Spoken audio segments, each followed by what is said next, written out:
Dear student, welcome to Introduction to Statistics class. Today we are going to discuss diagrammatic and graphic display.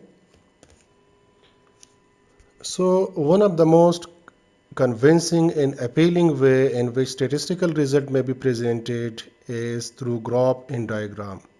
So graph and diagram is the way by which we are going to present the data. And it is for the reason that diagrams are often used by businessmen, newspapers, magazines, journals, government agencies, and also for advertising and educating people. So, dear student, as you people see in your daily life, many graphs and diagram and magazine and newspaper and journal, and there are some other sources, and I think you people will be used to with the graph and diagram little bit. But today we are trying to discuss it in a very detailed form. Okay, so next is the comparison between tabular and diagrammatic presentation. So in this heading, we are trying to compare the table and the diagrammatic presentation. Okay, so the first difference is the diagram and graphs are meant for a layman. So diagram and graphs are useful for a common man. Okay, once a common man look at the diagram, look at the graph, he come to know about the position of the data. But in tables, the table are meant for statistics for purpose of further analysis. So table are useful for statisticians, for mathematicians, for researchers because they are using the table for further analysis. Okay, now we come toward the second difference. So diagrams give only an approximate data. Okay, if you look at the diagram, so diagram give you the approximate data. You are unable to pick the exact data from the diagram.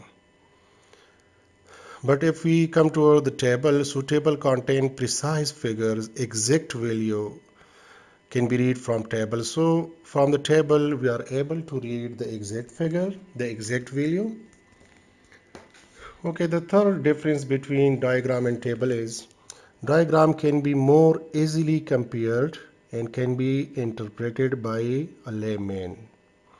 So the preparation of diagram is very easy, and even a common man, a layman, are able to interpret the diagram. But as well as the case of table, so comparison and interpretation of tables can only be done by statistician, and it is a difficult task. So the reading of table is very difficult task. Only the statistician, mathematician, and researchers are able to pick the point from the table. The another difference is diagram and graphs cannot present much information. If you look at the diagram or the graph, so you will get a little bit information, but you are unable to get the 100% information. On the other hand, table can present more information. Table present more information because exact figures, exact values are given in the table. So the fifth and the last difference between diagram and table is diagram are more attractive and have a visual appeal. Diagram is attractive, okay, and looking to the diagram are very easy. Studying the diagram are easier, but table are dry for layman, may be attractive to a statistician. A table is dry for a layman. There is a lack of interest from the common man, but maybe it will be attractive for statisticians. So dear students, these were the difference between the diagram and the table. I hope you will get some points from these difference. Next is the difference between diagrams and graph. So there is no clear-cut line of demarcation between a diagram and a graph yet. But here are some points. The first is a graph need a graph paper, but a diagram can be drawn on plain paper. And the technical way we can say that a graph is a mathematical relation between two variables. This, however, is not the case of diagram. Okay, this is the difference that diagram can be drawn on the basis of single variable, but if we come toward the graph, so graph need at least two variable. Okay, the next difference is diagram are attractive to look at. They are used for publicity and propaganda.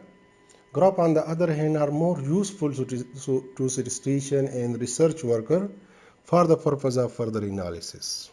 Okay, so the diagram is used for publicity, for propaganda, for advertisement, okay, because it is more attractive than the graph. On the other hand, graphs are more useful for the statisticians, okay, because they are able to study it, they are able to pick a point from the graph.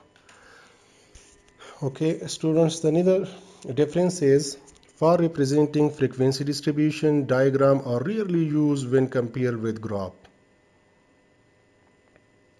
Okay, for example, for the time series, graph are more appropriate than diagram. So if we are interested to present the frequency distribution, then we use the graph instead of diagram.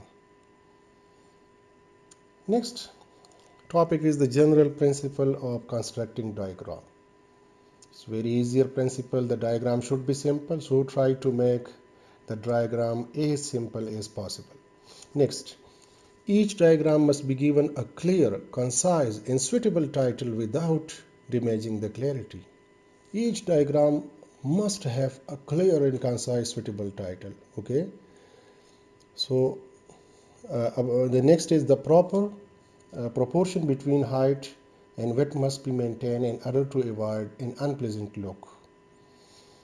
There must be a proportion between height and width of the diagram.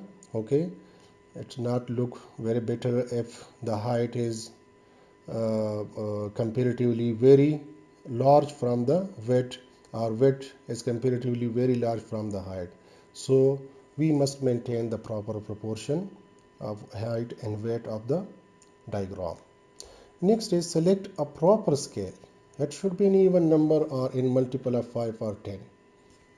So we need a proper scale. If we use 2, 5 or 10, this is very attractive figures. But for this there is no fixed rule.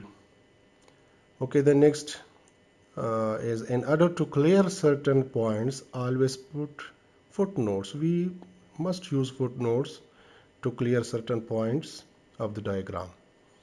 An index explaining different line shades and color should be given. I think in each and every diagram contain an index which explain the lines, which line is for which variable. Okay.